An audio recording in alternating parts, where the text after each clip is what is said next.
All right, let's go back to the phones and see what's on folks' minds. Let's go to our caller from the 952 area code. Who's calling today from 952? Hello, can you hear me? Yes, I can. Hey, David. My question was, so given all of the sort of recent events that have occurred in the news cycle, such as like the whistleblower complaint against Donald Trump and Sure. all of the individuals that are implicated in this complaint, such as Mike Pompeo and William Barr, and the fact that there's even a cover-up um, associated with some of the calls that Trump has made, Trump still seems to maintain about a 40% approval rating. I mean, what do you think the reason is that people still will ardently defend him, and what do you think it would take for voters or supporters of his to finally flip? I don't think that. So here's the thing. He has a floor of support. I don't know if it's like 27 or 26 or 32 or something like that, who will never flip. It doesn't matter what he does. As he has said, if he shot someone on Fifth Avenue, they still wouldn't flip. You can then add to that Republicans who just really hate Democrats and are just going to say they approve of the job that Donald Trump is doing. So you're going to have that group.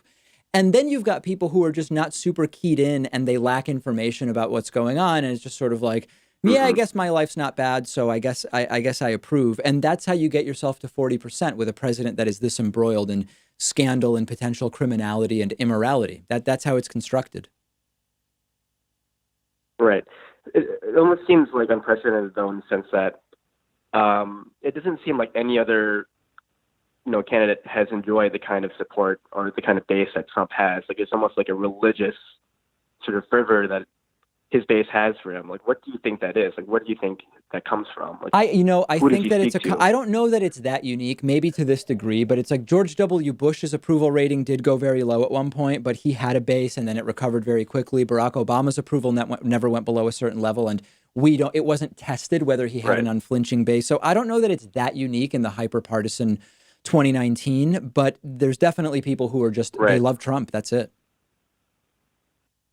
Yeah. I guess what I'm trying to get at too is, I mean, there's so much clearly wrong with Trump, and there's so much manifestly just disorganized in his mind, and like he just seems like a very unwell person. That Yes. at the very least, you could say George W. Bush has a veneer of being at least a normal human being with a functioning mind. Right. But you can't really say the same about Donald Trump. It just seems very odd that people can love someone that's so clearly just a deluded narcissist. It just doesn't make sense. I completely agree with you. And, what I would suggest is go talk to some of those people who support him and listen to the answers they give you, and you'll very quickly Right. understand what's going on.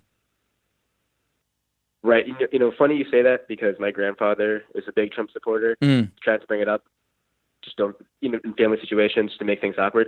But I get a sort of like there's a cynicism in his support, right? That everything is just so bad that hmm. at least Trump is honest about everything being so bad, if that makes any sense. Like, and that there's almost like an emotional connection to that sort of hate for the establishment. And I think like sort of mainstream Yeah. is like the right word I'm looking There's for. definitely the idea of Trump as the guy who's trolling people, and some contingent of his likes that. And Yes. that's also extraordinarily disturbing. Right. And sorry if I'm eating up too much time, but just one last statement. I think too is that there's like the sort of like the older generation sort of sees like the young up and coming Democrats as sort of like a threat. It sort of almost seems like in a sense like a dying gas of like the Mm, silent generation kind of trying to cling on to power and keep things as the way they were. that's interesting. That may be, but we won't know for like another 15 years. Right. All right. Well, thank you so much. I appreciate your time. Okay, thanks. I appreciate the phone call. Great to hear from you.